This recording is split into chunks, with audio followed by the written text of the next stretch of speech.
Se salió, profe, y se cortó.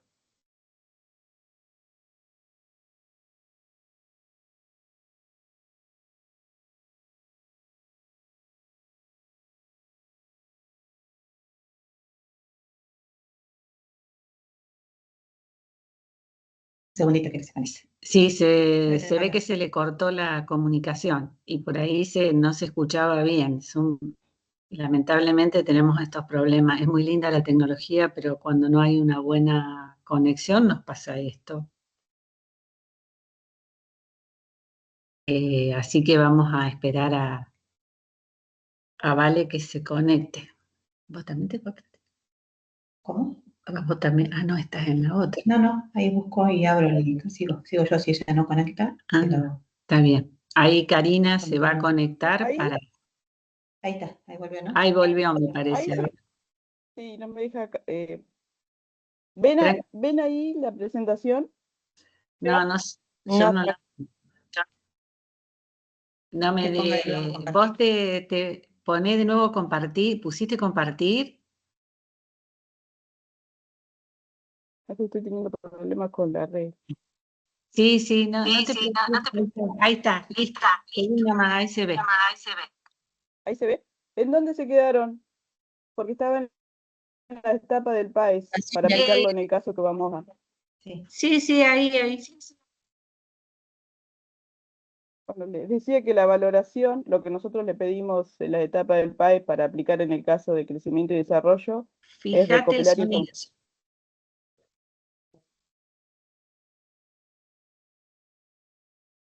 ¿Ahí me escuchan? Ibas por el diagnóstico. Ya. Ah, listo. No sabía en dónde se habían quedado. En el diagnóstico, analice los datos recopilados para identificar problemas reales o potenciales relacionados con el crecimiento y desarrollo del niño, por ejemplo, retraso en el desarrollo motor o riesgo de deterioro de la nutrición. Utilice la taxonomía de la NANDA para formular el diagnóstico enfermero de manera precisa. Este debe incluir la etiqueta de diagnóstico, los factores relacionados y las características definitorias, que son signos y síntomas. En la planificación, establecer metas claras y medibles. Le damos un ejemplo, que el niño será capaz de sentarse sin apoyo en los próximos 3 meses. Determine la intervención y actividad de enfermería que ayudarán a alcanzar los objetivos. Estas pueden incluir educación a los padres, actividades de estimulación o la provisión de un ambiente seguro. Utilice las clasificaciones NIC para Perdón, describir las Valeria. intervenciones. Sí. Perdón, Valeria, ahí Jacqueline pregunta si va a subir ese pago. Sí. Pasa que tuve problemas con internet hoy y no le pude subir el Power y no pude subir tampoco el caso, pero yo después de la clase le subo. ¿Se escucha? Porque de rato es como que se corta. Sí, pero vos seguís, nosotros Gracias, ahí te agradecen. Se escucha. Bueno, ejecución. Implemente las intervenciones y actividades planificadas en la práctica. Documente todas las intervenciones que se llevan a cabo, por ejemplo, si se educa a los padres, antes que se resolvieron. Y en la evaluación, evalúe si los objetivos establecidos se han alcanzado, compare el estado actual del niño con los indicadores del NOC que se definieron previamente. Si los objetivos no se han alcanzado, revise el plan y haga los ajustes necesarios. Es un proceso continuo y puede ser necesario repetir las etapas de valoración, diagnóstico y planificación. En las conclusiones y recomendaciones, bueno, formación continua esencial, aplicación en clínica pediátrica y trabajo en equipo multidisciplinario. Bueno, la pediatría es un arte que requiere tanto ciencia como compasión. Bien, este sería el Power. Ahora le voy a compartir el trabajo práctico.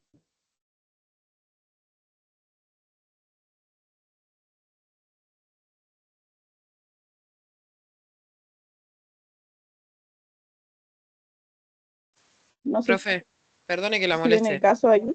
Sí. ¿Le hago Sí. una consulta? Sí. ¿Se puede hacer, cómo es para realizarlo? ¿Hay que hacerlo de a uno, de a dos? ¿Cómo sería? Esa es mi consulta. Pueden ser 2 grupos o no, Cari. Porque son 8 o 9 alumnos. Sí, son 8 o 9 en 2 grupos. en 2 grupos y lo entregan el 26, ¿te parece, Cari? Sería el lunes siguiente. Sí, así tenemos unos días para corregirle. Toda la semana que viene van a tener hasta el lunes siguiente.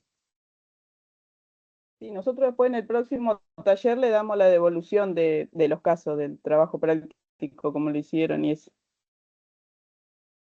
Lo tienen que subir en formato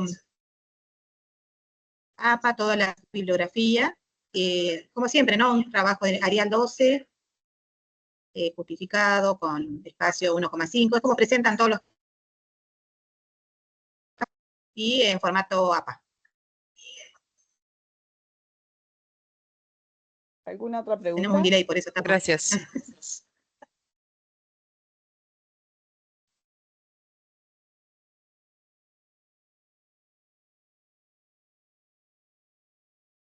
No sé si ven el caso ahí. Sí, ahora sí. Sí, se ve, profe. El caso clínico cuenta de una paciente de 8 meses, de un paciente de 8 meses, sexo masculino, el motivo de consulta, control de crecimiento y desarrollo, los antecedentes perinatales, nació a las 39 semanas por parto tóxico, pesó al nacer 49 centímetros, Apgar 8,9 y sin complicaciones neonatales. Los antecedentes familiares y sociales, vive con su mamá de 20 años, estudiante y abuelos maternos. Padre ausente, vivienda con servicios básicos, pero sin espacio de recreación segura. La valoración actual, bueno, 8 meses el paciente, el peso 6,500 gramos, el percentilo, ¿me escuchan? Sí, yo ahora... Talla 64 centímetros, percentil 15, perímetro cefálico 42 centímetros, está dentro del percentil 25. Esquema de vacunación incompleta, faltan dosis correspondientes a los 6 meses.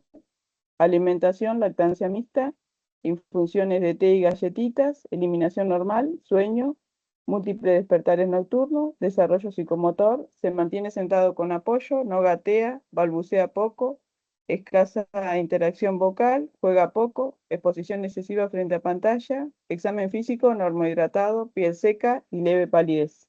Observación de la interacción, comunicación afectiva, abuela sobrecarga en el rol de cuidado y estimulación limitada. Las consignas de este caso serían: valoración, complete la valoración de enfermería utilizando los patrones funcionales de Marshall y Gordon, nutrición, eliminación, actividad, sueño, rol, relaciones, registre peso y talla, perímetro cefálico en tabla de percentilos, que se lo vamos a dar después a continuación, identifique los principales factores de riesgo para el crecimiento y desarrollo, y son 2 consignas nada más. En la segunda consigna, el diagnóstico de enfermería en ANDA en formato PES, y las NIC y las NOC. Formule al menos 3 diagnósticos prioritarios, uno real, uno potencial y uno de promoción relacionado en el caso. Seleccione intervenciones de enfermería para cada diagnóstico y establezca criterios de evaluación medibles. Y a continuación, bueno, tienen las tablas de percentilo de peso, perímetro cefálico y talla. No sé si tienen alguna preguntita para hacer, si no entendieron. Si no, ya estaría nosotros. Una compañera ahí preguntó si lo suben todos. Sí, sí. Después que terminemos acá, yo lo subo todo a la página, al campo. No, pero si en el grupo sube todo el grupo o lo sube. Uno solo, Todos los integrantes. o sea, el trabajo con todos los integrantes. Un solo trabajo anotado con los integrantes que es. Sí, suban todos los integrantes y le ponemos 2. Uno por uno. Ah, Sí, un solo, para que le quede uno por constancia uno, en el Cari, campo. Ah, listo. No sé si entendieron, chicos, porque se cortaba. Sí, lo subimos Chicos, todos. suban está todos bien. los trabajos, cada uno suba.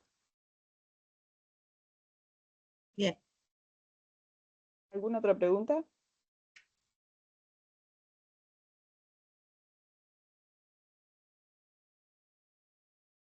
Si no, ya estaría, María Esther. Ok, excelente. la presentación, reafirmamos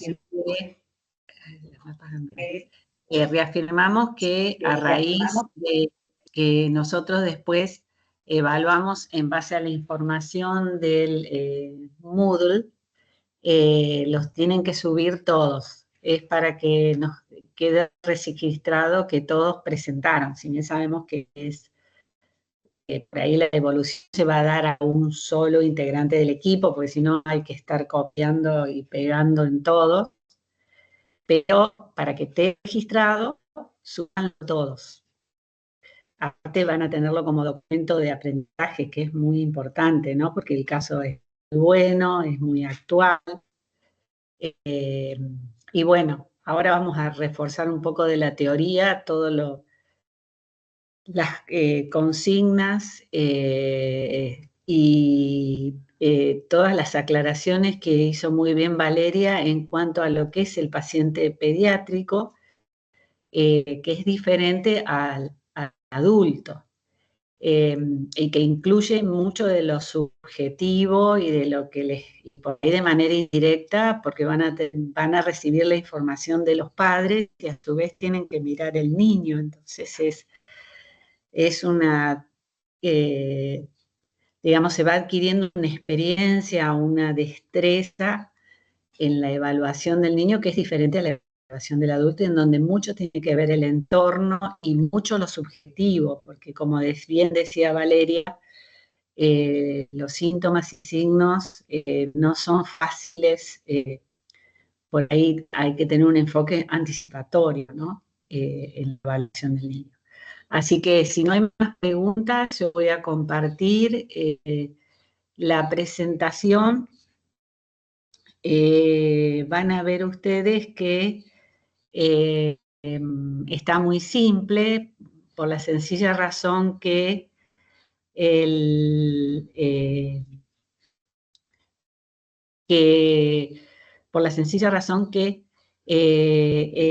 Moodle no nos deja subir archivos muy pesados. Entonces, ustedes no van a ver el diseño que yo les presento ahora, pero el contenido es el mismo. Entonces, vamos a hablar de crecimiento y desarrollo. ¿Me escuchan y ven la presentación? ¿Se ve? Sí, profe, se escucha y se ve. Perfecto. Perfecto, bueno. Entonces tengan en cuenta, porque justo la presentación va en consonancia con lo que Valeria les presentó. Y eso que no lo hicimos uno al lado del otro, pero las chicas han hecho, hemos hecho lo mismo, digamos. Yo empecé con el tema de las etapas del desarrollo humano. Fíjense que empezamos, la vida se inicia desde la concepción, la historia del niño está marcada por la formación de ese huevo o cigoto, la participación de aquellos que son los que lo generaron, y mucho tiene que ver esa historia prenatal por la influencia del medio en el embarazo. Luego tenemos la infancia, que acá está abarcando como un concepto amplio de los 0 a 6 años, que después vamos a ver que por ahí tiene subetapas y que algunos la definen de una manera y otro de otra.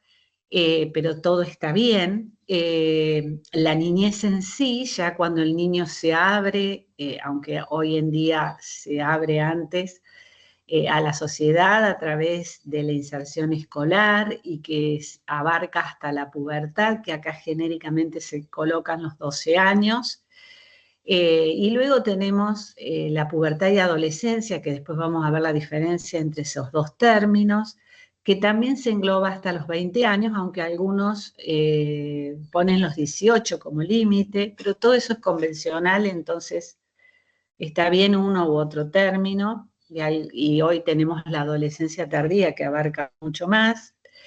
La juventud de los 20 a 25 años, y la adultez o la etapa productiva y reproductiva de la persona de los 25 y el adulto ya mayor o vejez, que por ahí no le llama viejo porque se le da una connotación peyorativa, que de eso no tiene absolutamente nada, pero bueno, está bien de las dos formas, en donde ya la persona se vuelve, ya no se, bueno, hoy en día algunos se reproducen, pero ya disminuye la magnitud productiva y reproductiva. Nosotros nos vamos a ocupar sobre todo de la niñez y de la adolescencia, más de la niñez. Vemos entonces que ya cuando tenemos una etapa neonatal que abarca hasta los 28 días, otros dicen los 30 días, en donde los controles de salud son más frecuentes. La lactancia, que la comprende el control de salud es mensual. La primera infancia, que comprende hasta los 4 años, en donde en el primero y el segundo año de vida los controles son cada 3 meses, en el mayor de 2 años se lo controla cada 6 meses o incluso a veces, por supuesto, depende de las patologías que son muy frecuentes a esta edad, las leves, las agudas, sobre todo las respiratorias. La infancia intermedia de 5 a 10 años, ven que acá la pubertad medio la abarcan en los 10 años, pero algunos chicos es a los 12, después lo vamos a ver, en donde el control es anual, aunque con la escuela por ahí puede ser 2 veces al año también. Y la adolescencia de los 11 a los 21 años con un control anual. Las etapas de crecimiento y desarrollo en general, pues yo les muestro todas las clasificaciones porque están todas bien. El recién nacido decíamos hasta los 28 días, el lactante acá se abarca hasta los 2 años, que coincide con la recomendación de la lactancia hasta los 2 años. El preescolar se llamaba antes, también le podemos llamar primera infancia, que puede ser del primer año al segundo año a los 5 años. El escolar, de los 5 a 9 años, que sería la segunda infancia. Y la pubertad o adolescencia de los 9 o 10 a los 18 o 21 años. Ya les digo, estos límites son bastante variables, pero más o menos son las etapas o las subetapas de la infancia y la adolescencia. Acá ven de nuevo otra recomendación de controles, lo vamos a pasar. Y en cuanto al examen físico, les hice una tabla en cuanto a los signos vitales que van a tomar en estos niños según la edad, que van variando. Frecuencia cardíaca y frecuencia respiratoria. Fíjense que en el lactante menor o lactante, el que abarca la lactancia hasta los 12 meses, tenemos una frecuencia respiratoria mayor que en el adulto, incluso hasta se duplica de 30 a 40 por minuto, y una frecuencia cardíaca de 110 a 130.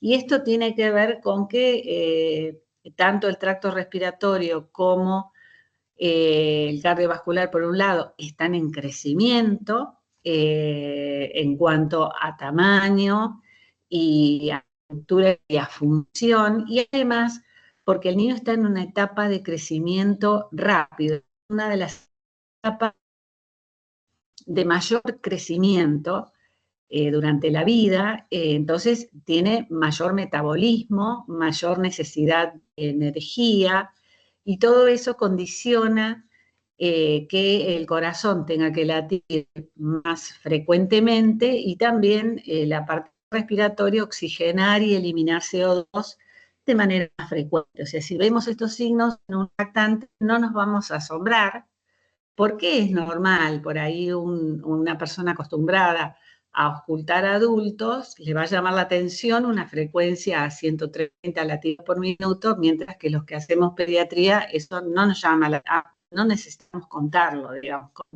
escuchar ya sabemos cuál es la frecuencia y que es normal.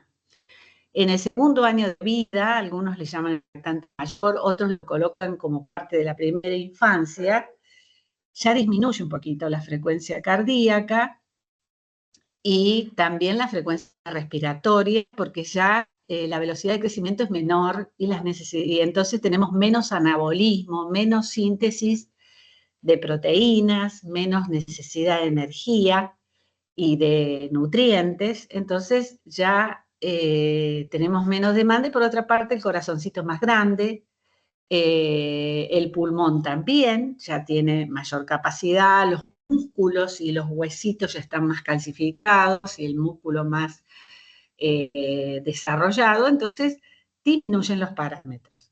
Luego tengo la primera infancia, que ya digo en las clasificaciones, algunos lo toman desde el primer año y está bien. Vemos que sigue bajando, tanto la frecuencia respiratoria como la cardíaca, y luego desde los 6 a 10 años ya tenemos parámetros muy parecidos a los del adulto. En sí, ¿a qué le llamamos crecimiento? El crecimiento es un proceso en donde se crece por aumento del tamaño y el número de las células. De todas las células, no, el sistema nervioso, neuronas, no nace ya con el número de neuronas que tiene, incluso con el desarrollo, la cantidad de neuronas disminuye de acuerdo a cómo uno las use. Pero sí de las células que se reproducen continuamente, por ejemplo, las células cutáneas, las células sanguíneas, que son las que se reproducen continuamente, que tienen un periodo de vida más breve. También el tejido conectivo, el tejido muscular crece más por aumento de tamaño que por aumento del número de células, especialmente el músculo esquelético. Pero sí va aumentando el tamaño de la fibra muscular a medida que el niño la va a usar. La estructura que se acopla a la función. Eso tiene que ver con el desarrollo. O sea, el desarrollo tiene que ver con que esas células crecen, se reproducen, se diferencian en los y se van adaptando cada una a su función, o sea, maduran, ¿no? El desarrollo es eso, es un proceso por el cual se adquiere una mayor capacidad funcional de la maduración, o sea que la estructura se va adaptando a la función y eso tiene que ver con la maduración. La usología es la ciencia que mide el crecimiento de los organismos. Normal, nuestras células tienen que estar funcionalmente normales y tienen que disponer de una nutrición adecuada. En cuanto a calorías y en cuanto a nutrientes, aminoácidos. Entonces, el crecimiento, podemos tener un crecimiento general, que es lo que yo les decía, cómo van creciendo las diferentes tejidos y los diferentes sistemas, que lo vimos reflejado en los signos vitales.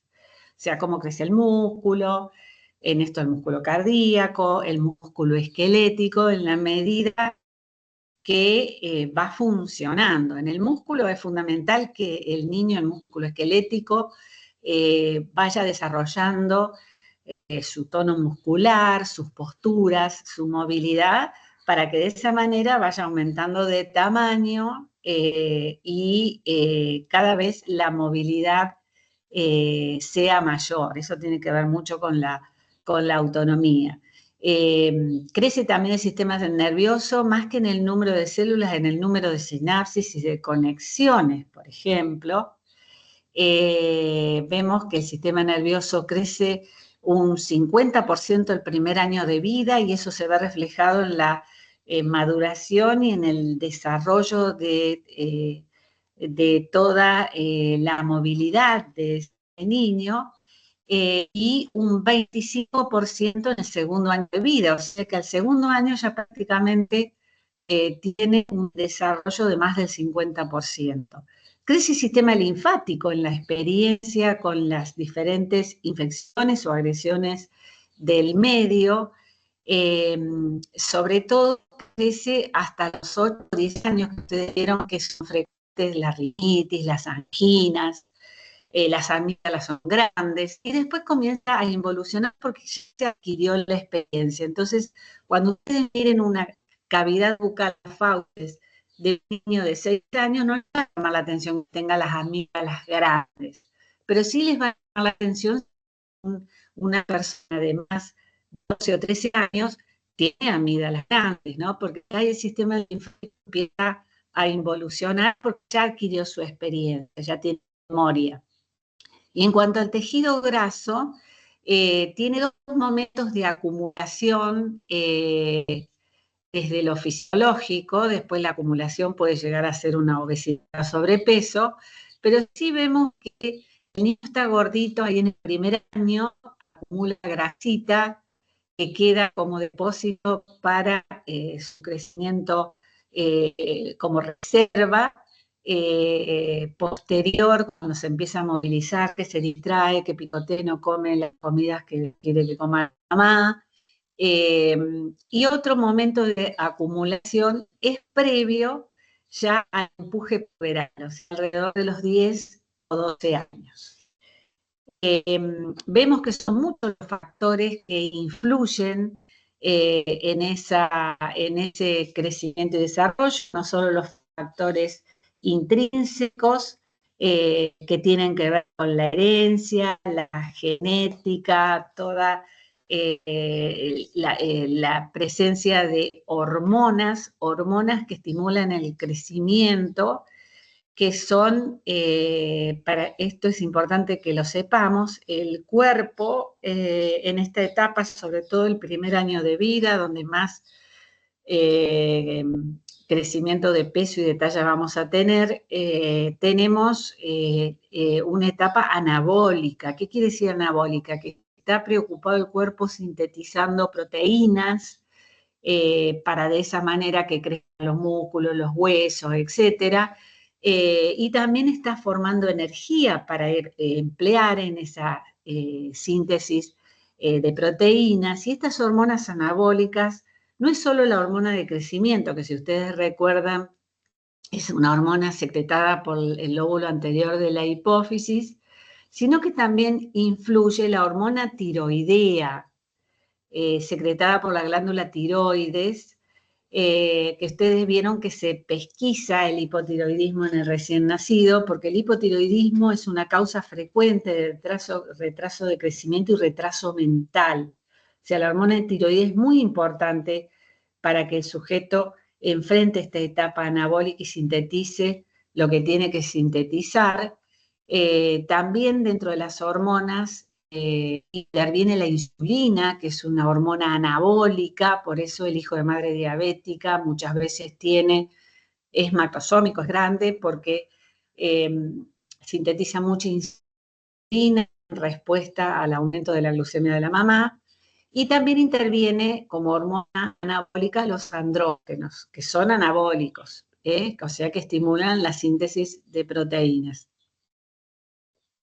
Eso en cuanto al aspecto hormonal. Influyen también las enfermedades. Las enfermedades influyen desde la etapa prenatal con las enfermedades que pueda tener la mamá por su embarazo, como la hipertensión, por ejemplo, que restringe el crecimiento del feto dentro del útero, o bien las infecciones que se transmiten a través de las placentas, ¿no? Las infecciones congénitas. Y después tengo todos los aspectos externos dentro de los cuales está el ambiente geográfico y climático. No crece lo mismo un niño que vive en una llanura que aquel que vive en la montaña, porque en la montaña a medida que ascendemos disminuye la presión de oxígeno, entonces el cuerpo se tiene que adaptar a esas condiciones. También tiene que ver si es una zona tropical o si es una zona fría, o sea, todo lo que tiene que ver con lo climático. Todos los animales o los microbios a los que esté expuesto el organismo, o sea, ustedes vieron que muchas veces uno viaja a un país a un lugar alejado de donde vive, que tiene otro bioma, tiene otros microbios, otros gérmenes, muchas veces se enferma, incluso se tiene que vacunar. Si, por ejemplo, se viaja a Brasil o a nivel tropical, nos tenemos que vacunar contra la fiebre amarilla, por ejemplo. O si viajamos a la zona del Mediterráneo, tenemos que prevenir el paludismo, que es una infección parasitaria. Entonces, el ambiente biológico tiene mucho que ver también con el crecimiento y desarrollo. Por supuesto, lo étnico está, influye incluso en lo genético, tiene que ver con los grupos culturales, con la tendencia secular del ser humano de vivir en grupo, de adoptar hábitos según los grupos a los cuales pertenece, de la actividad física y obviamente los aspectos socioeconómicos y nutricionales que están muy relacionados, todos tienen que ver con el crecimiento y desarrollo, que la nutrición no solo es nutrición de alimentos, sino de afecto. El ser humano es un cachorro que está mucho tiempo dependiente de aquellos que los cuidadores, quiere autonomía tardíamente, y en el contexto actual en donde tenemos ciertos enfoques filosóficos o ciertas cosmovisiones, hoy muy dominadas por la tecnología, el uso de las pantallas, como les dice el caso que tienen que trabajar, ya hay comunicación y eso influye incluso en la genética. Hoy en día sabemos que nuestra herencia, nuestro genoma está muy influenciado por el medio ambiente, entonces las formas de comunicación que tienen que ver con las cosmovisiones actuales, hoy en día la comunicación es mediada por tecnología en su mayoría, y eso lo vemos todos los días y genera este tipo de, en el menor de 2 años, relatadas en el caso. Acá tenemos este cuadrito, yo lo saqué, hice una captura del libro Meneghello, que es un libro de pediatría latinoamericano, chileno, muy lindo. Un enfoque muy integral y muy latinoamericano, porque hay otro texto importante de pediatría que es el Nelson, pero es norteamericano. El Meneghello, al ser latinoamericano, tiene un enfoque muy influenciado por el contexto latinoamericano. En esta tablita se resumen más o menos los patrones de crecimiento de las diferentes, porque es importante que tengamos la concepción de lo que son las edades pediátricas. Tenemos aquí una clasificación general que abarca todas las clasificaciones. El recién nacido, con su peso de nacimiento, le ponen como límite 2.500 gramos. Si tomamos solo peso, menos de 2.500 es un bajo peso de nacimiento. Y lo coloca hasta los 4 kilos, teniendo en cuenta la macrosomía, ¿no? Si bien cuando uno clasifica un recién nacido en la SED, utiliza la tabla de percentilos, de los cuales después vamos a hablar. El niño nace completamente desprotegido, necesita el calor, necesita el contacto con su mamá, la leche, inicialmente, por eso se llama lactante. Hasta el año la leche es un alimento muy importante y lo ideal sería que fuera de la mamá. Inicialmente nace con mucho líquido, a predominio del líquido extracelular, entonces en la primera semana no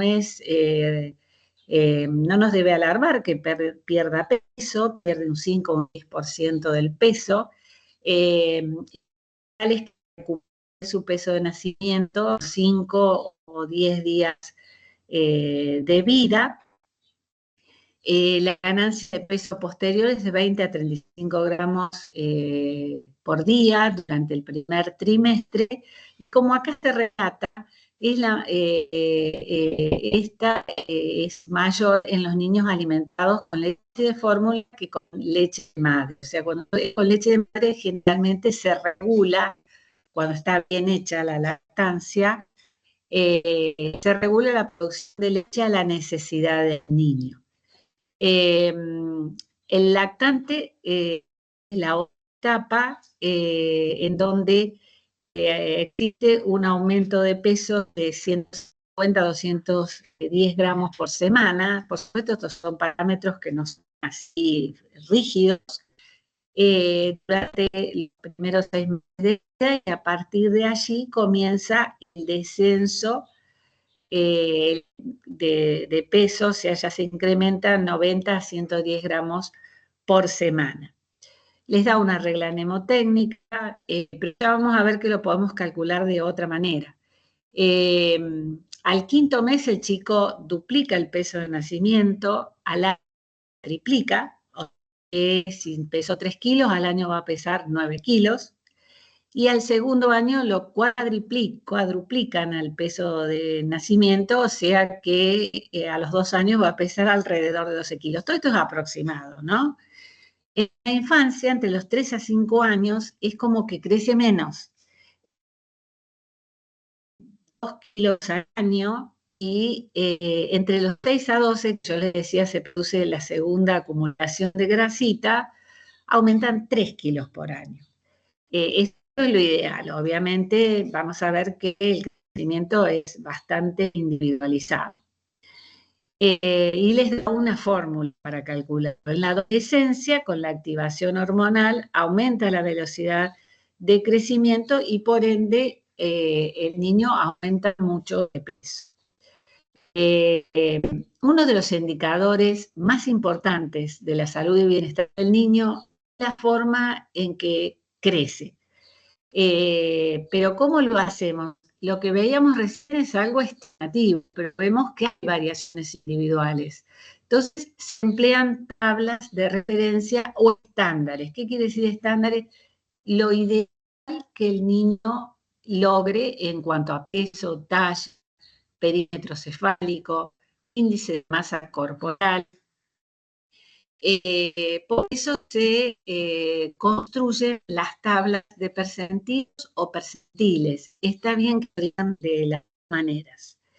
¿Qué son los percentilos? Es un término estadístico que señala puntos en una distribución de frecuencias que me expresan qué porcentajes de niños tienen una talla o un peso por debajo de ese percentil. ¿Qué quiere decir esto? Bueno, acá ya vamos a volver a tablas, pero acá vemos las técnicas de peso, porque no es una técnica cualquiera. Tiene que haber un instrumento que es la balanza. Aquí vemos una balanza de palanca, pero también están las balanzas digitales, depende del consultorio. La palanca es mecánica, tiene que estar bien calibrada. La digital ya se maneja de otra manera y por ahí es medio problemático porque le cuesta poner el parámetro. Lo ideal es que el niño sea pesado con la menor cantidad de ropa posible, y si tiene ropa hay que tratar de descontarla, por lo menos que se saque el calzado. Y la balanza cada 10 gramos en el lactante y cada 100 gramos en la infancia, en la balanza de pie. Vemos que el lactante es en cúbito supino o sentado cuando se sienta, y por supuesto que deben haber pesado alguna vez con balanza de palanca. El peso es cuando está en la mitad de la palanca hasta el último gramo, que ya les decía, es cada 10 gramos y cada 100 gramos. La talla tenemos en decúbito supino de 2 años. Esto es importante que lo tengamos en cuenta. Se mide en decúbito supino en los menores de 2 años y la estatura se mide en el mayor de 2 años, o sea, de pie. que lo vamos a ver después en el siguiente.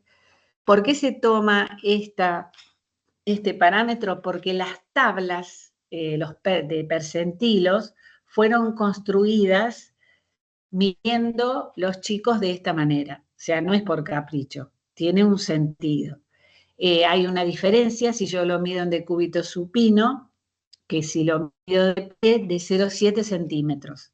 Entonces, no es cualquier medida, sino no estoy haciendo las cosas bien. El menor de 2 años se mide en decúbito supino. En el mayor de 2 años se mide la estatura directamente. Entonces, la talla es la que se mide en decúbito supino, se hace con el pediómetro, que también se emplea cuando se recibe un niño, y ustedes van a ver una superficie horizontal dura en la cual se coloca una cinta o un sistema de medición, como si fuera una regla, que viene en el pediómetro, con una parte vertical fija sobre la que se apoya, como vemos acá, que está sosteniendo. Lo ideal siempre se hace con un colaborador, lo ideal que cuando es en el consultorio sea el cuidador, con el que el niño tiene confianza, como para que no es tan fácil examinar un niño, o sea, pesar y medir, que se considera una pavada, es muy difícil, porque ya desde pesar un niño que se nos caiga de la balanza sería terrible.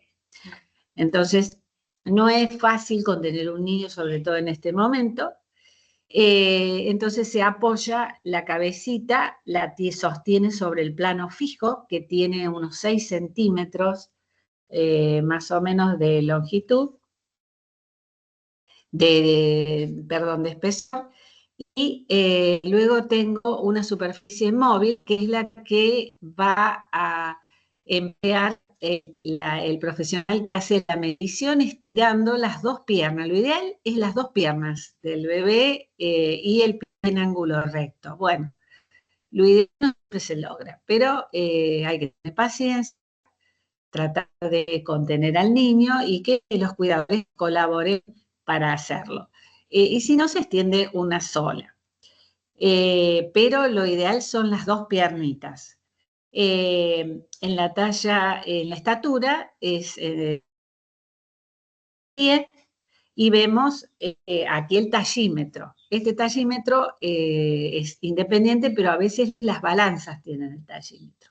Los pies se apoyan sobre el piso o sobre una plataforma que tenga el tallímetro, y el polo acá móvil se va a mover hacia la cabeza del niño, que en esto también va en decúbito supino. La cabeza no tiene que estar de cualquier manera, tiene que estar según un plano que se llama, tiene un nombre, el plano de Frankfurt, que pasa por los meatos auditivos, los orificios auditivos y el borde inferior de las órbitas, o sea, la cabeza neutra, ni flexionada hacia el esternón, ni hiperextendida, de manera que se pueda aplicar la superficie móvil sobre la convexidad de la cabeza. Lo mismo para la talla en decúbito supino. Esas son las formas de medir. Tenemos que medir bien, si no, estamos poniendo cualquier cosa. El perímetro cefálico se mide, lo ideal es hasta los 2 años, pero anda a poner un hincha a uno de 1 año y medio que te mueve la cabeza para cualquier lado y termina por ahí el ojo, la vista. Una cinta métrica que también es inextensible, es flexible, tiene el 0 a unos 2 o 3 centímetros del extremo, podemos hacer bien la medición hasta el último milímetro, y se coloca también colocando la cabeza en posición neutra, en el plano de Frankfurt, se la sube y baja hasta que logramos el diámetro máximo, hasta los 2 años. Esta es son tablas de percentilos, que en el 2006 la OMS construyó percentilos que están validados por la OMS, que se hicieron sobre alrededor de 3.500 niños de 6 países diferentes, niños sanos, que no tenían ningún tipo de patología, y se lo colocó como estándar, o sea, objetivos de crecimiento niños, incluso como un indicador del estado de salud de los niños de un país. O sea, el crecimiento y el desarrollo son indicadores de la salud infantil y del riesgo. Hoy en día estamos en una transición nutricional donde hay mucho sobrepeso y obesidad, ya la desnutrición por ahí no es tan frecuente, sobre todo en países como el nuestro. Sin embargo, por eso se coloca otro concepto. Antes era nutrición, porque los programas alimentarios están muy basados en hidratos de carbono, en harinas, digamos, sobre todo, con pocas verduras. Entonces, tenemos más sobrepeso, más obesidad, y no siempre es un indicador de salud. Entonces, tenemos que darle importancia a los dos extremos, pero eso lo vamos a hablar en nutrición.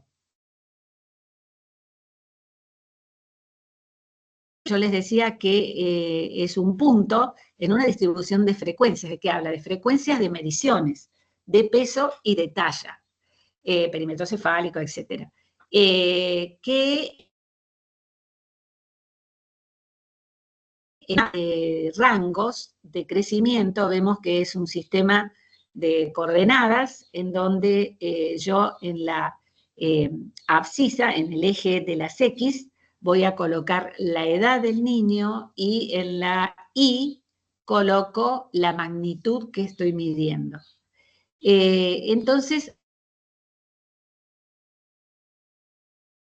porcentajes que varían entre el porcentaje 3 y el 97, 10 y 90 como mínimo y máximo, y está atravesado por el 50.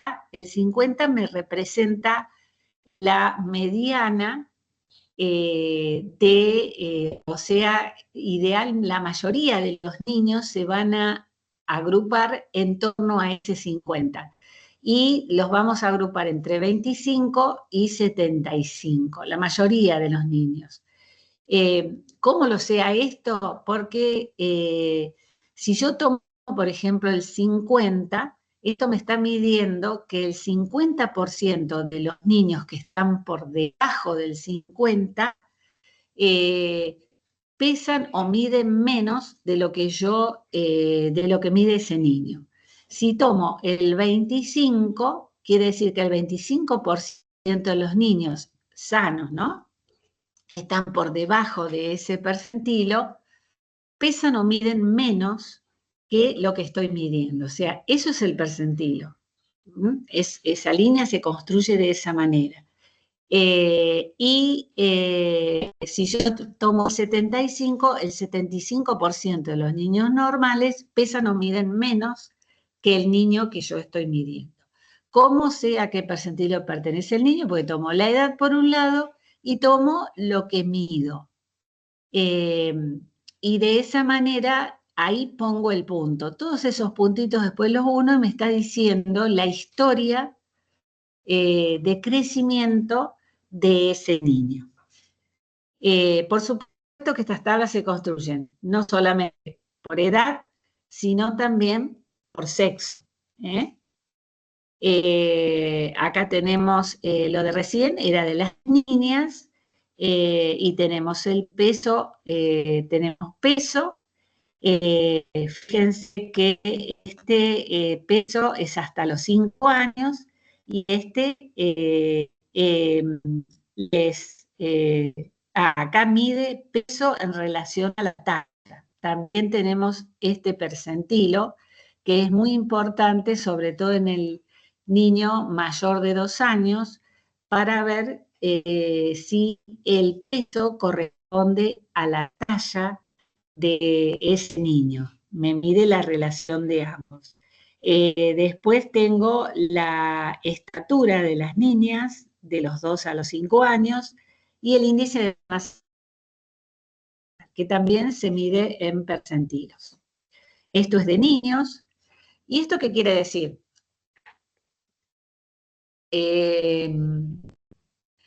Estos son curvas que me muestran cómo se comportan las variables que yo estoy midiendo. Los centilos entonces son los puntos estimativos de una distribución de frecuencia que ubican un porcentaje de individuos por debajo, y acá dice o por encima, pero sí se definen por debajo. Por ejemplo, si yo tomo el percentilo 3 y por ejemplo, en peso, y mi niño tiene un peso en el percentilo 3, solo el 3% de los niños que pesan menos que ese niño son normales. Entonces ese niño, el percentilo 3, tiene muchas posibilidades de no tener un peso normal. Porque son pocos los chicos que pesan, que tienen ese peso y que son normales. Eso me quiere decir. No se olviden que los percentilos son construidos en base a niños sanos. La talla y el perímetro cefálico tiene una distribución de frecuencia llamada normal o gaussiana.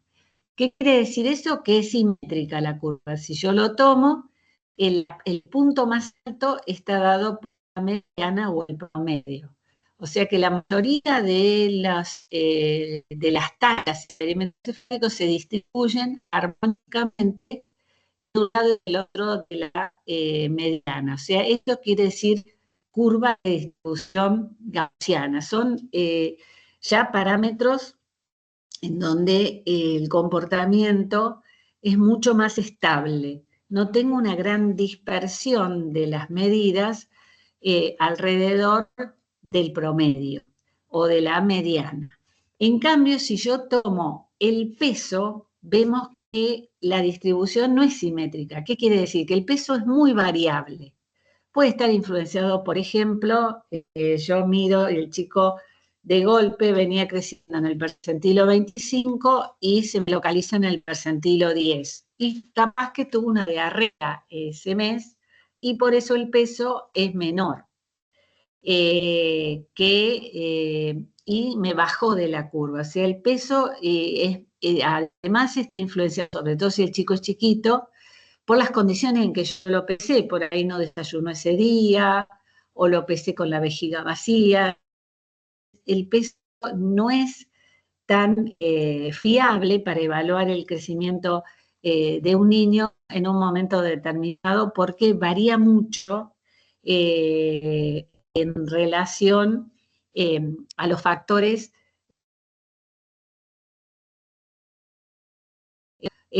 o sea que un peso aislado no me está diciendo mucho, pero sí me dice mucho la talla, porque la talla cuando se afecta ya el problema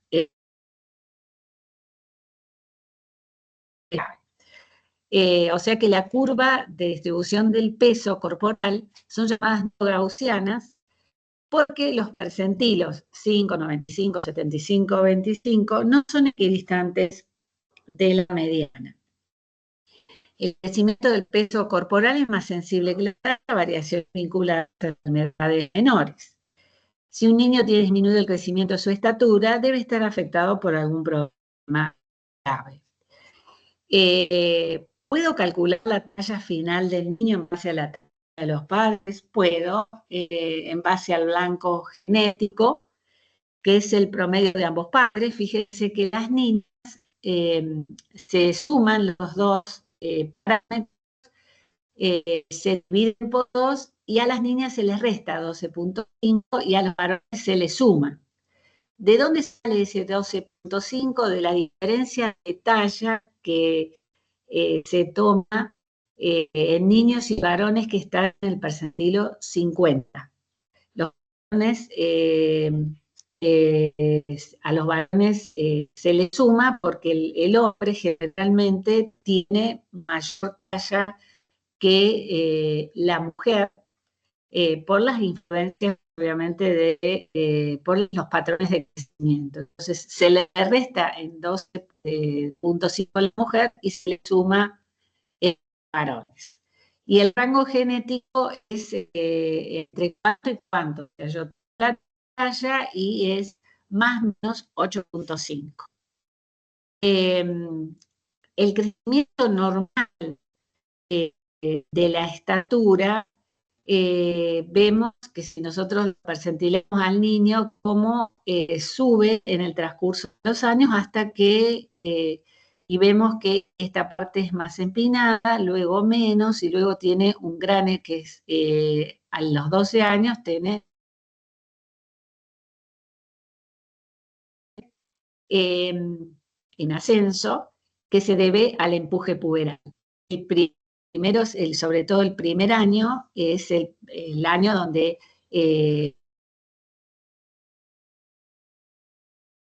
y acá lo vemos graficado en velocidad de crecimiento, que es otra forma de medición, que lo hacen muchos los especialistas en crecimiento, en donde vemos que inicialmente disminuye la velocidad del crecimiento de la talla los primeros años, luego se estanca un poquito, hasta un nuevo pico que es en la pubertad. Y luego va decreciendo hasta que deja de crecer. La adolescencia, ¿no es cierto? Acá tenemos distintos parámetros de crecimiento, puntos aislados, pero cuando yo veo una tabla, que es importante dibujarla sobre todo cuando tenemos como en nuestra provincia libretas, con los percentilos, con las tablas, tengo una visión de cómo ha crecido ese niño. Por ejemplo, acá lo veo que va decreciendo el aumento de la talla con el transcurso. Partió de un percentilo 50 y me bajó a un percentilo 3. O sea, este niño tiene algún problema en su crecimiento que, como les digo, el peso puede variar y por ahí uno puede esperar que haya sido por una intercurrencia, pero cuando se afecta la talla, el problema es mucho más grave, entonces hay que investigar por qué ese niño no crece. No es el mismo caso que veo aquí, por ejemplo, en las niñas, en la otra tabla, en donde veo un crecimiento por debajo del percentilo 3, pero que se mantiene a lo largo del tiempo. Tal vez esa niña nació con una talla baja y que por alguna cuestión prenatal, incluso puede ser resultado de la genética, que es hija de papás bajos, pero que se mantiene su crecimiento en forma paralela a las curvas. Eso me está hablando de un problema previo al nacimiento. Si veo la otra curva al lado, también partió en la tabla de las niñas de una talla baja, pero no mantiene la elevación que corresponde, o sea que el problema no fue solo previo, sino que se mantuvo a posteriori. Eso es para evaluar la cuestión de crecimiento físico, pero también tenemos que evaluar la maduración. Cuando hay algún problema de crecimiento, ya sea que esté enlentecido, o sea que esté por debajo vaya bajando en los percentilos, al percentilo 10, 3, y partimos de un percentilo 50, o bien que de golpe suba en los percentilos y supere el percentilo 97, ya tengo que hacer más estudios para ver la maduración. En el primer caso voy a tener una maduración lenta, en el segundo por ahí tengo una maduración demasiado rápida, es lo que vemos, lo que por ahí tememos que es una pubertad precoz. No nos olvidemos que el empuje puberal, el segundo pico de talla, se produce previo a la pubertad o durante la pubertad. Entonces ahí veo la maduración. O sea, cómo ese huesito se está osificando. Sabemos que los niños muchos tienen moldes de cartílago, tienen cartílago de crecimiento, porque el hueso crece a partir del cartílago de crecimiento, sobre todo los huesos de los miembros inferiores. Entonces miro la edad ósea. ¿Cómo se mide? Se pide una placa, una radiografía simple de muñeca y mano izquierda, de frente, y el especialista en imágenes va a comparar la osificación, los núcleos de osificación, el cartílago de crecimiento, en base a diferentes atlas, que también es de acuerdo a las edades, y si el niño tiene una edad ósea que sea igual a la edad cronológica que tiene, más o menos 2, es algo normal. Si tiene 2 años más que lo que tiene, ya tenemos una maduración adelantada, o sea, una pubertad precoz, un empuje de crecimiento temprano. ¿Por qué es importante detectarlo? Y bueno, porque el niño, primero que madura antes, mucho antes, por ejemplo, una niña que menstrua a los 7 años, y porque a posteriori va a tener una detención de crecimiento temprano porque se va a fusionar la epífisis y la diáfisis y desaparece el cartílago de crecimiento.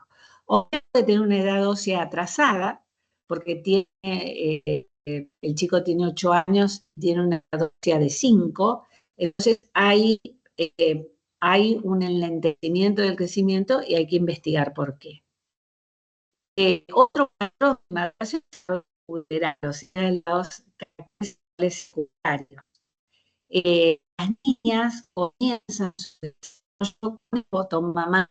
En promedio, las niñas argentinas a los 10.8 años, pero con una variación de 2 desvíos estándares por encima y por abajo de 8.3 a 13 años. Si está en esos rangos de edad, es normal.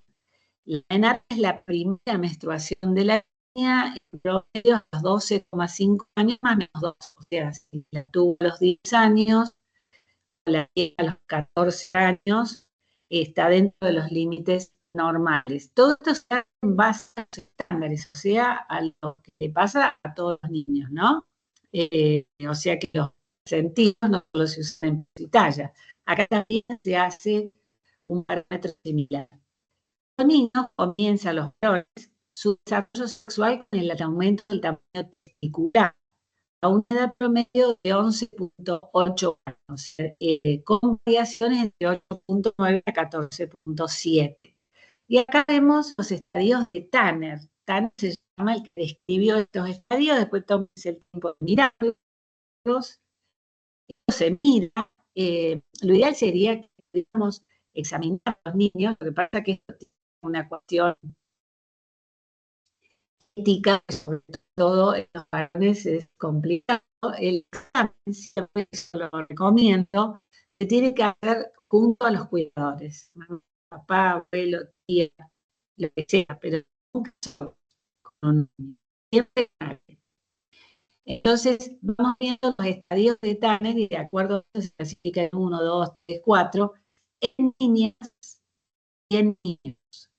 En la niña, sí, generalmente la menarca, la primera menstruación, se produce alrededor de los 2 años después del comienzo del botón mamario. Eso es más o menos un parámetro que tenemos que tomar. Por ejemplo, las mamás preguntan, ¿no? Y se relaciona mucho con la menarca. Esto es la progresión del vello pubiano, lo que se llama pubarca. En las niñas, que hace como un triangulito,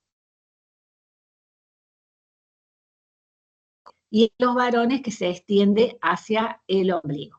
Vemos cómo aumenta el tamaño testicular y también la longitud del pene, en los varones. Y acá vemos las proporciones corporales. Cuando decimos, ¿por qué hablamos de los huesos largos? Porque fijémonos en las proporciones corporales, en este dibujito que tienen al lado de la clasificación, prepuberal, puberal y pospuberal.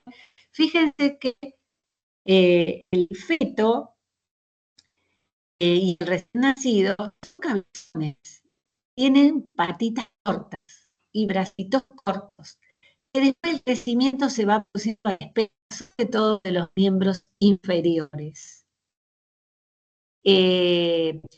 Incluso hasta entrada a la pubertad, lo que más crecen son los miembros inferiores. Después, en la segunda etapa, ya en el adulto, se equipara con el tronco. ¿Cómo lo mido esto yo? En lo que es la talla sentada.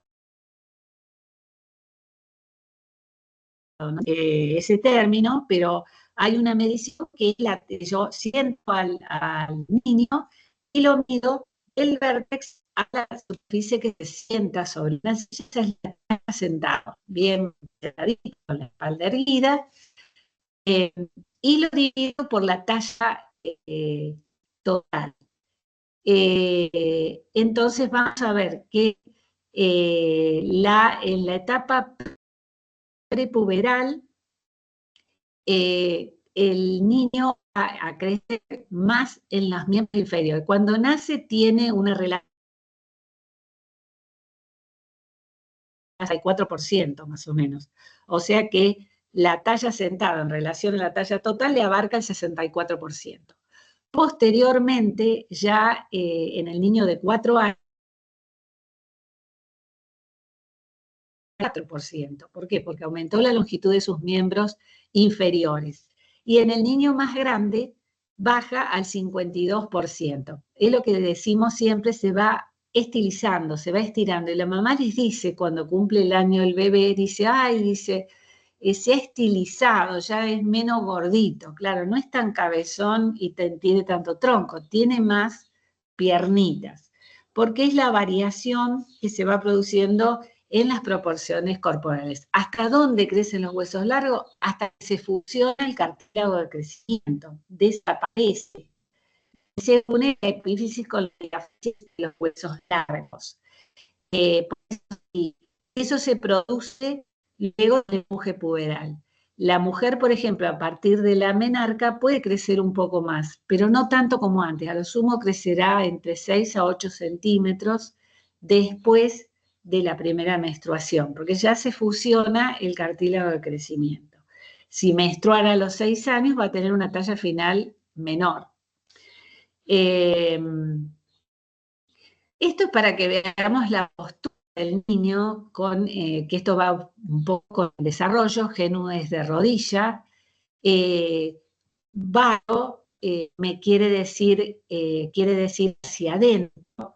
Vemos esta postura del niño menor de 4 años, menor de 2 años, perdón, que es una postura con los piecitos hacia adentro y las rodillas separadas. Esa postura es cuando el niño empieza a caminar. Posteriormente, entre los 3 a 6 años, vamos a ver juntas las rodillas. Es el genu valgo, es normal de la edad, pero alrededor de los 7 años ya tiene que tener la postura normal, que generalmente las rodillas están aproximadas, pero no se juntan. Cuando veo esto, puede ser que tenga un problema el niño articular, pero lo más frecuente es el obeso. El obeso junta mucho las rodillas, es lo que se llama el genu valgo. Y ahí se deriva, bueno, en el obeso se pide que pierda peso, pero si a los 6 años todavía tenemos esta pisada, se deriva traumatología. Y también tenemos el tema del arco del pie. Es muy frecuente que el niño menor de 3 o 4 años tenga pie plano. ¿Por qué? Porque tiene una grasita que todavía no se fundió cuando empezó a caminar, o también el tono muscular. ¿Qué hago en ese caso? Para ver si tiene arco, hago ponerse en punta de pie y ahí se visualiza el arco. Si no se visualiza, se deriva a traumatología, pero generalmente por encima de los 6 años. Ya empiezan con las plantillas, pero van a ver que los traumatólogos cada vez son más escépticos en cuanto a las plantillas. ¿Qué pasa con el sistema nervioso? Habíamos dicho, crece sobre todo los 2 primeros años de vida, y luego el crecimiento es más lento. El parámetro es el perímetro cefálico. Cuando nace un niño mide aproximadamente 34, 35 centímetros. Al 6º mes ya aumenta a 44, o sea, 10 centímetros en 6 meses. y al año 47 centímetros y a los 6 años 51. Fíjense cómo se enlenteció el crecimiento, pero igual siempre se percentila. Hay perímetro, hay tablas de percentilo. El cráneo de un recién nacido es un cráneo mucho más flexible, tiene las fontanelas, que permite el crecimiento del cerebro, si no una caja rígida, si estuvieran cerradas no crecería. El perímetro cefálico del recién nacido se mide a las 48 horas del nacimiento, que es cuando se acomoda la cabeza. Si bien nosotros lo medimos cuando nace, lo ideal sería medirlo a las 48 horas, porque está cabalgado cuando nace, y vamos a ver que tiene una fontanela anterior, que es la última en cerrarse, más o menos al año, año y medio, que es romboidal, que está entre el frontal, que también suele estar dividido, que después se fusiona, y los parietales, y la posterior, que no siempre se palpa, que es más puntiforme, más circular, que se cierra a las 6 u 8 semanas de vida. Pero la mollerita, como le dice la mamá, suele estar abierta hasta el año, cierra entre los 9 y 18 meses, como dice acá, y permite el crecimiento del cráneo. Otro parámetro de maduración es la dentición. La dentición de leche, temporal o decidua, y la dentición permanente.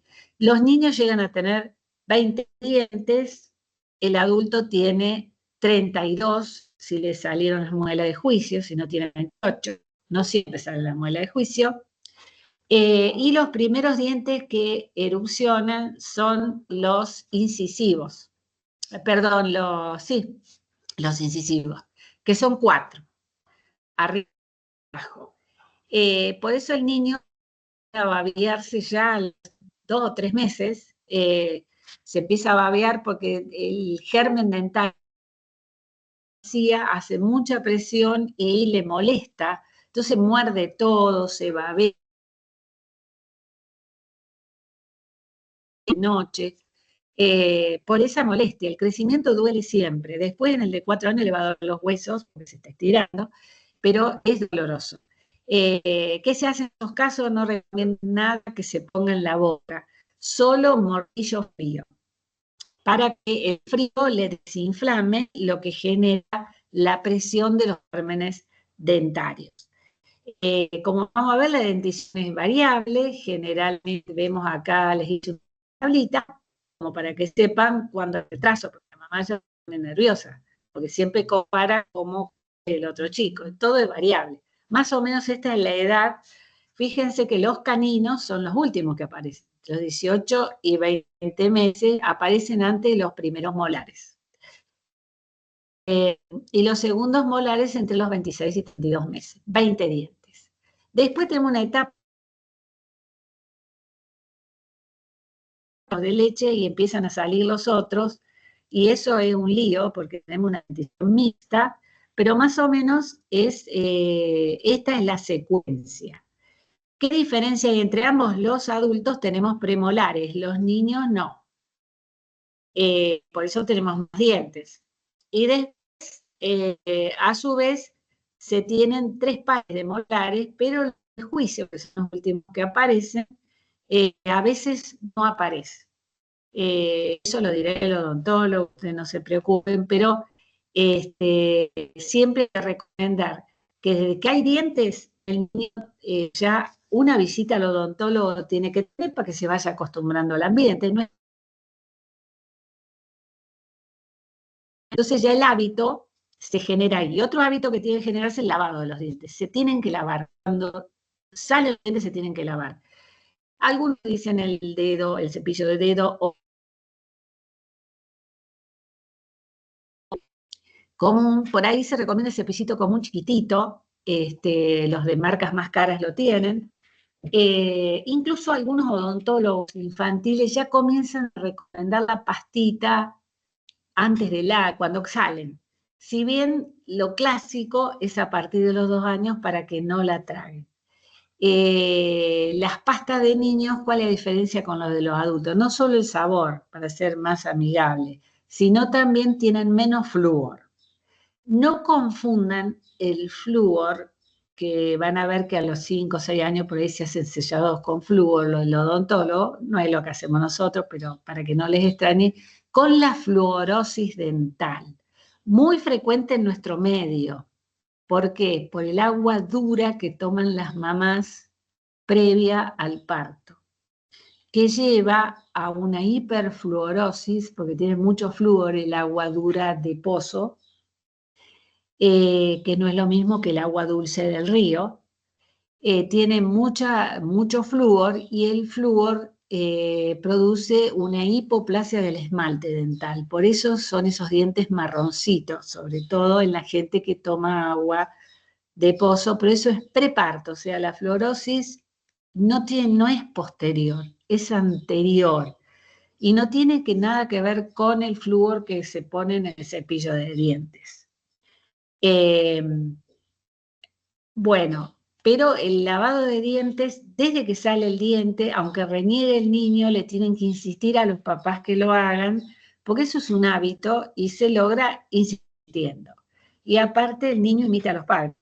Se lavan los padres, se van a lavar ellos también.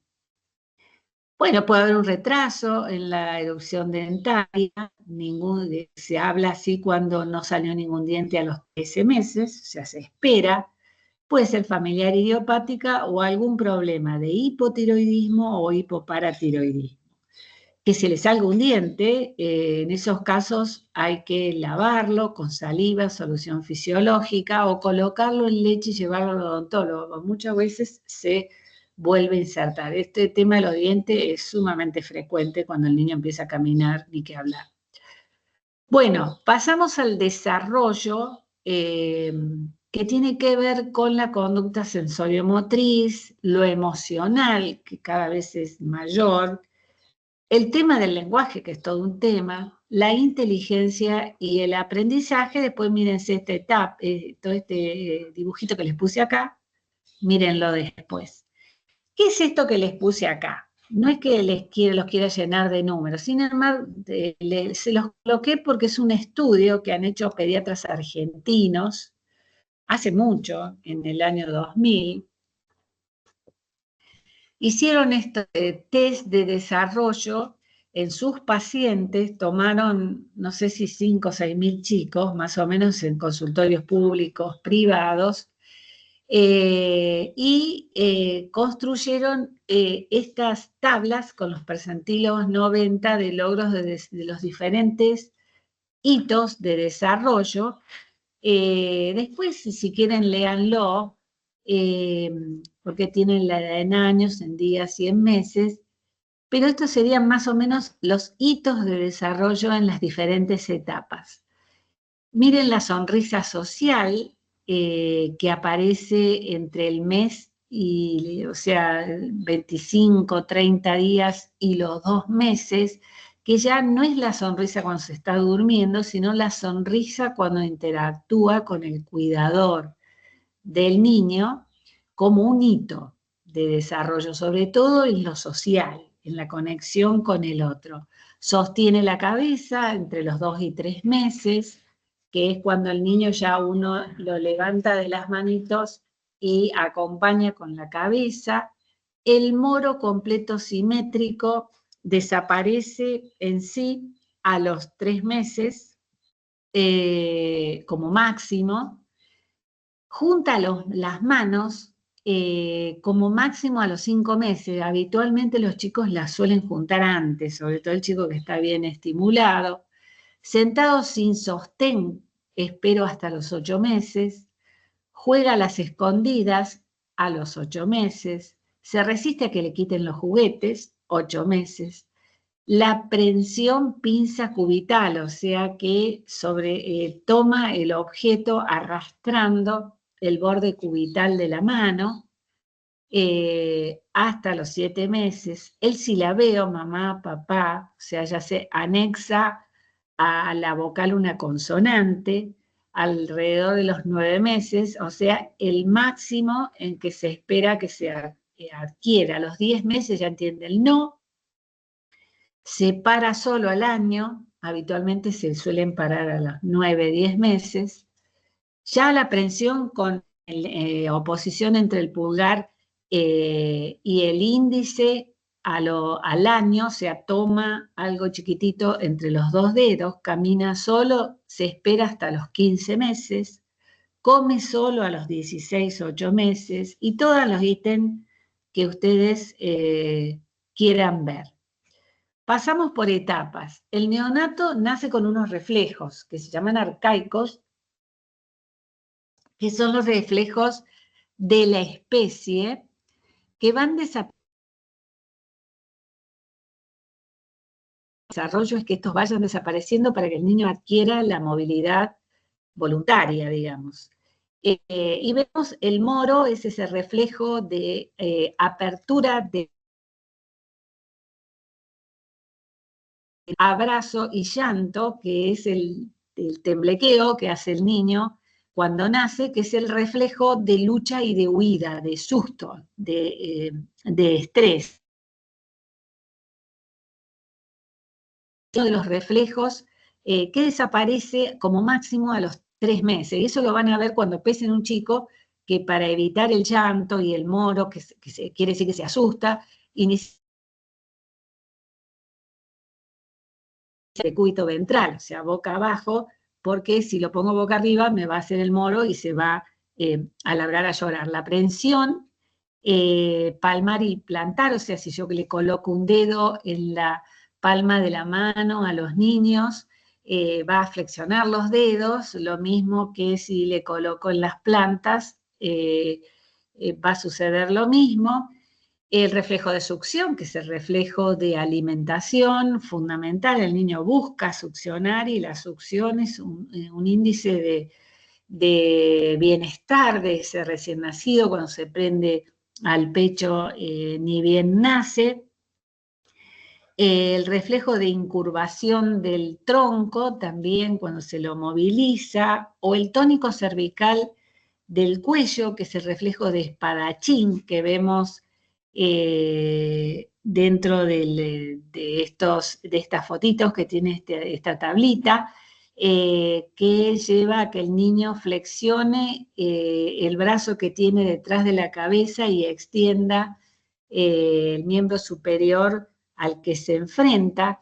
Esto es muy común en el decúbito supino, en el que duermen los niños actualmente, y si siempre están hacia el mismo lado, lo va a llevar a aplanar una parte de la cabeza, es lo que le llamamos la plagiocefalia, causa de asimetría. Por eso siempre hay que observar y por ahí recomendarle a la mamá, estos reflejos desaparecen alrededor de los 2 o 3 meses, pero que en los primeros meses no acueste siempre el niño del mismo lado para que no aplaste su cabeza. Entonces, por ahí los terapistas ocupacionales le piden a la mamá que le cambie la cabecera. Lo ideal sería, fíjense que la Sociedad Argentina de Pediatría ha enviado una alerta que ha aumentado los casos de muerte súbita recién en los niños, en los lactantes menores, sobre todo se produce la muerte súbita, y eso es por el colecho, ¿no? El tema de la lactancia se discute bastante porque se tolera el colecho, pero con el colecho, ¿cómo se hace? Por ahí la mamá se duerme mucho, o toma alguna sustancia, por ahí se duerme, o coloca al niño entre dos papás, o coloca al niño entre ella y otro niño, que suele suceder, el colecho hay que tener cuidado. O bien lo coloca sobre el borde de la cama y cae, es peligroso. Y el problema es que se sofoca el niño. O sea, si el niño se coloca en una posición donde no puede separar boca y nariz inicialmente, por ahí no le es fácil, hay un colchón hundido o se le coloca una sábana, va a obstruir su boca y su nariz, y en estos casos los niños no solo no sacan la manta, sino que la parte respiratoria inmadura, en lugar de aumentar la frecuencia respiratoria, le produce una apnea, un cese de la respiración, y aunque parezca una pavada, es causa de muerte. Entonces esas cuestiones hay que hablar con las mamás, saber cómo duerme ese niño. En este momento el colecho es prevalente, la mayoría de los niños hacen colecho, Y tenemos que levantar las antenas porque hay un grado de atención que está aumentando la cantidad de muertes súbitas. Y eso es por sofocación. Yo les cuento una anécdota, como para romper el hielo. Una vez hacía guardia en una clínica privada en Córdoba, cuando recién terminé mi residencia de neonatología, y vienen una mamá y un papá de clase media, porque siempre relacionamos esto con la clase baja, con el niño envuelto. Y me dicen, vengo porque mi hijo está muerto. El día anterior, estaba muerto el bebé. El día anterior había, y no era un maltrato, habían festejado el primer mes del bebé, lo habían bautizado, reunión familiar, y el niño a la noche estaba sumamente irritable, y en un momento se durmieron y el bebé se murió. Tal vez fue una sofocación, no sé, porque esa familia tenía un pediatra y el pediatra siguió el caso después. Pero tengamos cuidado con esto, porque el colecho es hermoso, la lactancia es hermosa, pero tiene su riesgo y los papás se cansan, están agotados. No es fácil criar un niño, es lo más difícil que hay. Bueno, después tengo el reflejo de la marcha, que no es que el niño camine, sino que es un reflejo. Le apoyamos sobre una superficie los piecitos y vamos a ver que hace como pasitos. No es que va a caminar, sino que es un reflejo que después se pierde. Y el del paracaídas, que también se lo coloca boca abajo y se lo lleva sobre una superficie y el niño pone las manitos. Bueno, estos reflejos van desapareciendo. ¿Cuál es lo social? El niño mira, fija la mirada en el rostro de la persona que lo amamanta, o sea, esa distancia o que lo tiene en brazos y hace como imitación de los gestos. Eso es lo psicosocial a esta edad. Eso que parece tan, como decía, objetivo, es un signo que nosotros tenemos que preguntarle a la mamá. ¿Te fija la mirada cuando le das el pecho? Incluso hacerlo nosotros cuando lo examinamos, mirarle al bebé, hablarle, y van a ver que el humano, como si imitara. Eso es lo psicosocial. Y después la presencia de estos reflejos y que sean simétricos. Cuando el moro no es simétrico, o sea que el niño no flexiona los dos bracitos, sino que tiene una fractura de clavícula, o que no tenga una elongación del plexo braquial y una parálisis del miembro superior. O sea, todo eso lo tengo que evaluar. En el lactante de 1 a 3 meses, en cuanto a la motricidad gruesa, ¿cuál es la motricidad gruesa? Es la motricidad de la postura, del tono muscular. Esa es la motricidad gruesa. De la marcha, por ahí, pero el chico de 3 meses no va a tener marcha, pero sí vemos que vemos los reflejos arcaicos, la búsqueda de succión es 1, el moro que es asimétrico y el esgrimista que es el tónico cervical, ese que les decía, flexión de un brazo, extensión del otro y la cabecita hacia el costado. A los 3 meses el niño ya tiene la cara en la línea media y sostiene la cabeza cuando yo lo llevo a la posición sentado. Algo que nosotros le pedimos siempre y se examina cuando nace son las caderitas de los chicos. Sobre todo se hace pesquisa de luxación de cadera, que es cuando la cabeza del fémur se desarrolla por fuera de la cavidad cotiloidea de los coxales.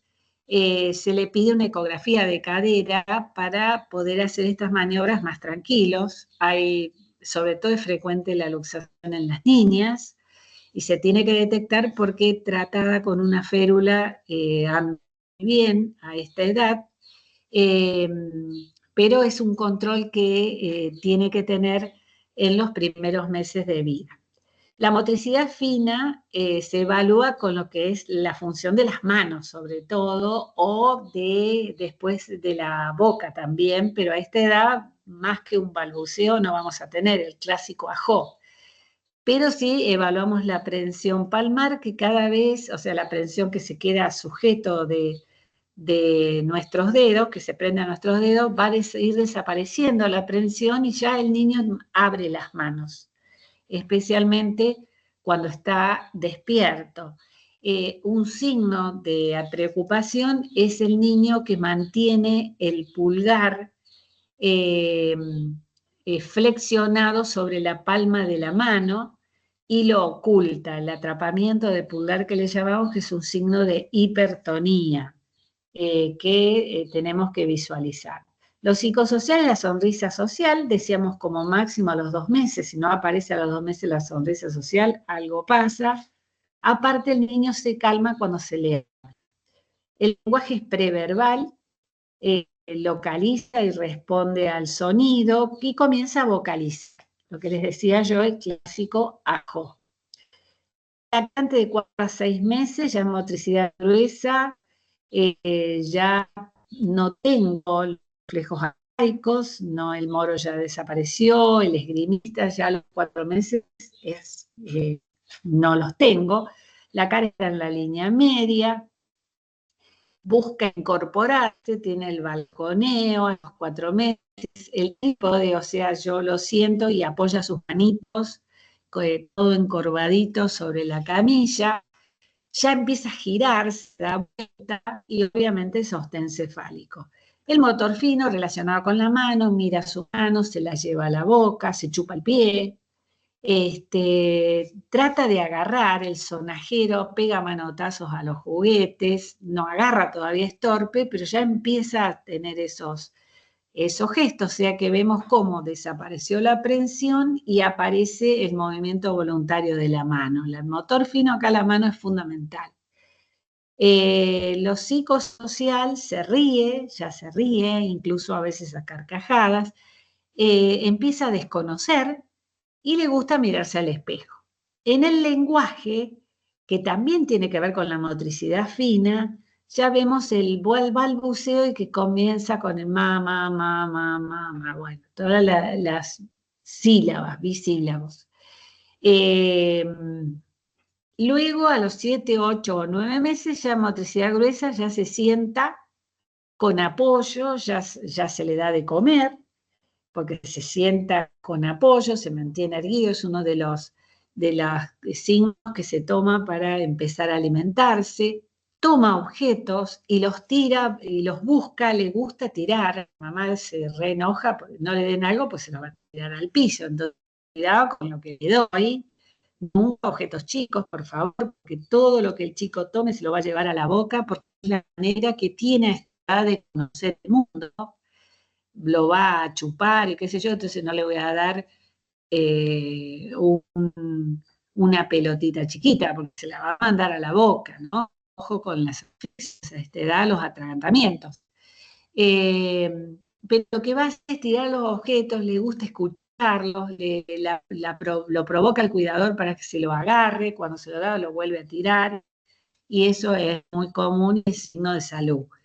En el motor fino inicia entonces la pinza, trata de tomar el objeto, pero todavía es medio torpe para tomar objetos. En el lenguaje ya hay inespecífico en su idioma, pero ya decimos a conversar, los soliloquios, como decimos. Responde al no, se da cuenta cuando algo está aprobado por el que lo cuida y cuando no. Y algunos comienzan a reconocer su nombre.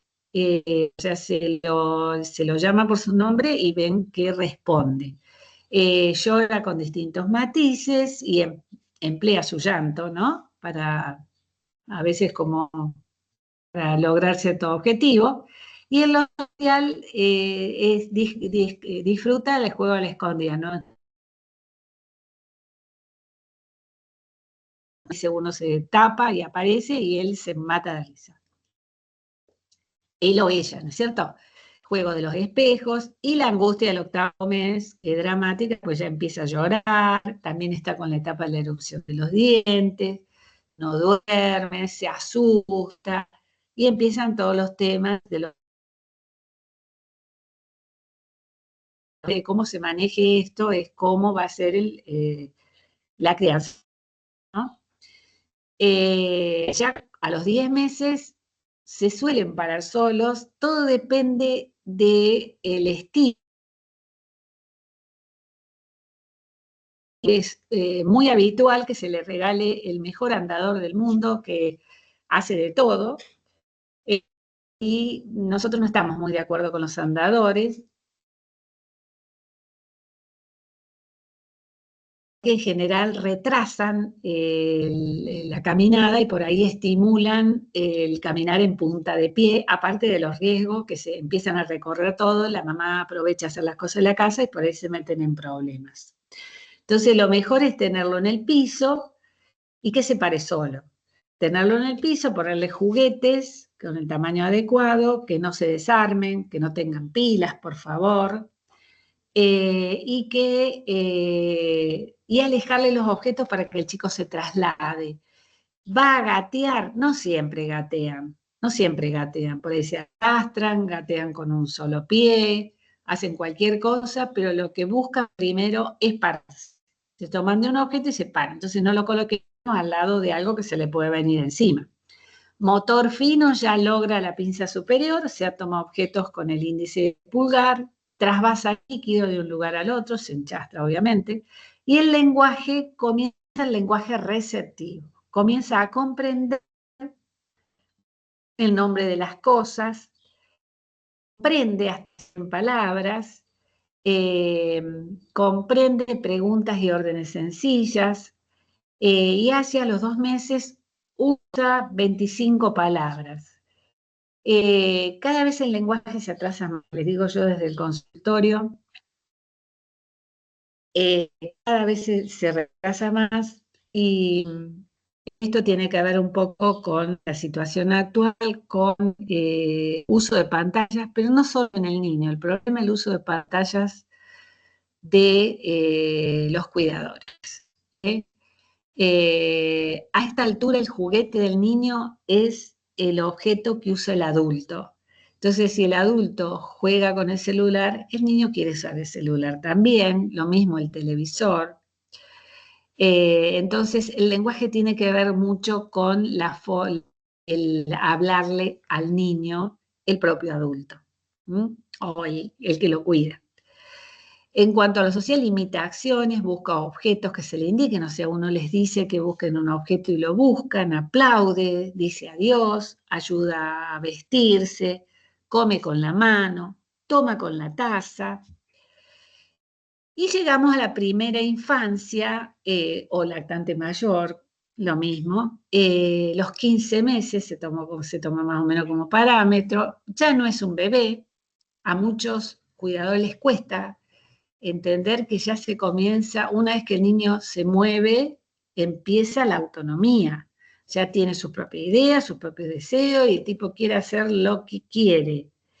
Y no siempre entiende que lo que quiere no le hace bien, ¿no? Ya adopta una postura erguida, ya lo decíamos como límite superior la marcha a los 15 meses, ya si no la tiene a los 15 meses hay que consultar, muchas veces tiene que ver con la forma de estímulo, se para y camina solo, garabatea, le gusta explorar, eso es complicado porque nuestros exploradores generalmente cosas que no tienen que explorar, desea independencia, comienza la lucha de poder, es desafiante, y aparece la frustración como emoción y los primeros berrinches, cuando no se cumplen sus deseos. A los 18 meses o los 2 años, que también se están retardando bastante en este momento, madurecen los controles de esfínteres. ¿Cómo nos damos cuenta? Porque empiezan a darse cuenta que quieren hacer pis o caca y que empiezan a avisar que se hicieron. O sea, después que se hicieron avisan. Acá si nosotros vemos que camina en punta de pie, hay que mandarlo a kinesiología al niño, no podemos sostener esa punta de pie, muchos chicos lo hacen, ¿Por qué? Porque se acorta el tendón de Aquiles y después no lo sacamos más. Y no está bien que camine en punta de pie. Los berrinches son terribles y duran hasta los 4 años si uno no los maneja bien. Mientras está con el berrinche no se le puede pedir nada.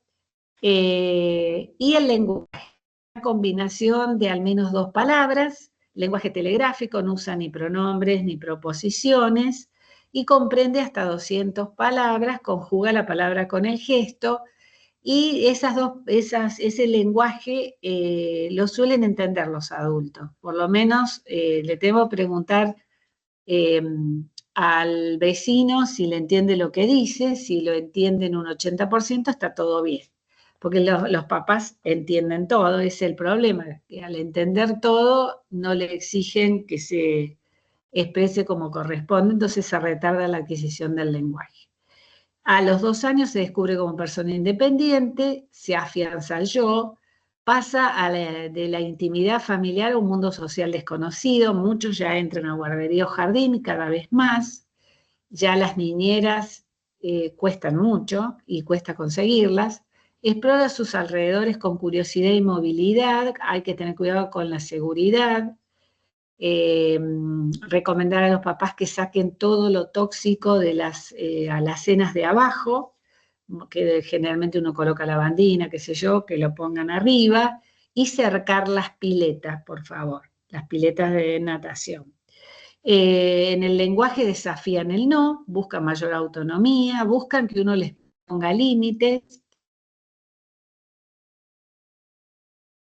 Lógico, o sea, la separación de las rodillas y parece un pie plano por la almohadilla, y ya empieza a dormir menos, que si juega sin estar dormido está todo bien. La primera infancia a los 13 meses, ya tiene energía terrible, cuando se va a revisar no quiere, entonces puede aparecer un tartamudeo, eso se corrige, si no se manda a la fonoaudióloga, come menos o picotea porque está jugando, y empieza el juego a lo que hacen los adultos, ¿cierto? De manera imaginaria y hablar con personajes imaginarios, eso es normal. Seguimos con la etapa del control de esfínteres, por ahí puede haber constipación, y obviamente los genitales ya se los ha descubierto y por ahí se los toca, hay que explicarle que eso no lo tiene que hacer en público y nombrar los genitales por su nombre. A los 3 años logra mayor autonomía,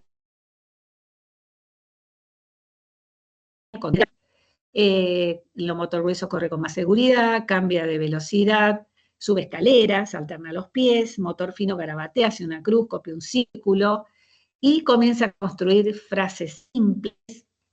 A veces se repite mucho una palabra, hay que tenerlo en cuenta, y por ahí controlar si es un autismo, es el que escucha una palabra y la repite.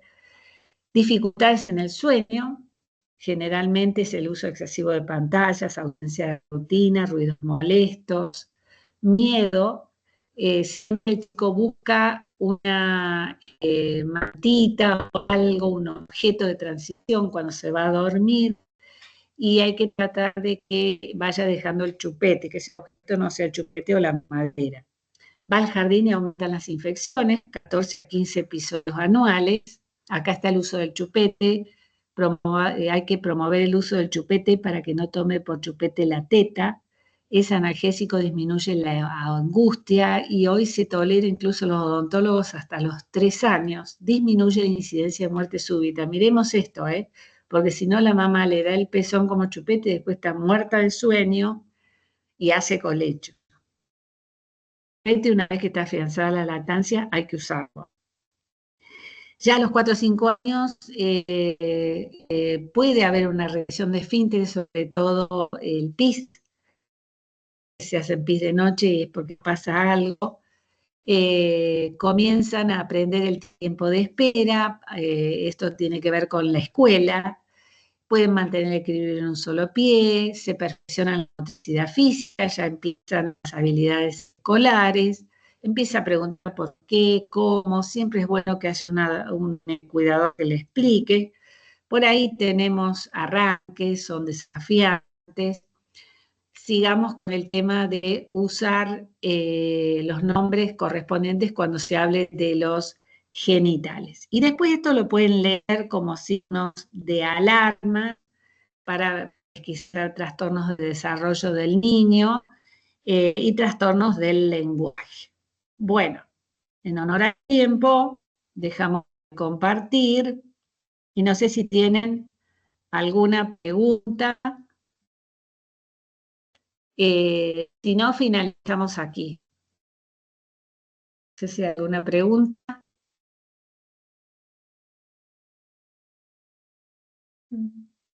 Parece que no. ¿Están por ahí? ¿O ya se fueron? Bueno, algunos se fueron ya. Sí, bueno, 2. ¿Les resultó muy complicado, muy difícil? Sí. ¿Eh? No, fue el eco del micrófono. ¿Qué? El micrófono cuando lo activo se pone al lado. Ah. ¿Quieren hacer alguna pregunta?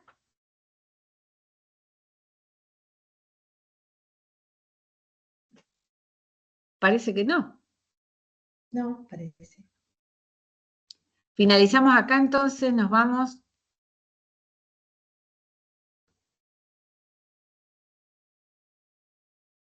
Bueno, acá me dicen que entendieron.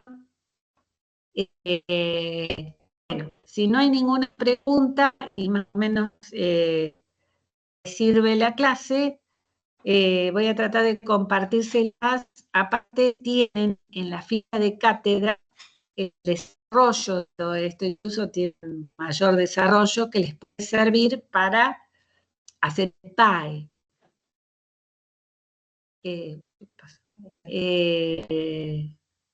Les puede servir para hacer el trabajo práctico. Fíjense en la ficha de cátedra, que yo se las puse ahí más en el primer seminario y después vamos a ir agregando. Hay personas que no pueden activar el micrófono. Eso seguramente tiene que ver con la conexión, y si no, fíjate en la máquina que tenés ahí el micrófono arriba, que lo debes tener bloqueado. Y si no, será por conexión, no sé. Entonces, usen la ficha de cátedra porque hay un resumen de todo, del Meneghello, de algunos, de la Sociedad Argentina. El team lo bloqueó. Bueno, no sé decirte porque el team me bloquea a mí, imagínate si bloquea a todo el mundo. Así que es una mezcla de bibliografía y a su vez hay un manual que ustedes dejan, chicas, ¿no es cierto?, de pediatría. Y otra cosa que les puedo agregar también son 2 textos de enfermería que también hablan de estas cosas, no agregan mucho más, pero bueno, también lo pueden emplear como base para pediatría.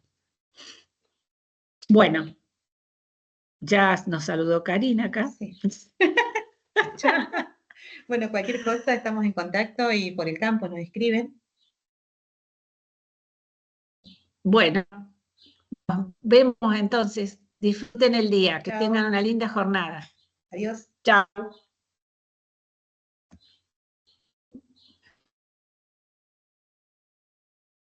Bien. No sé qué está yo.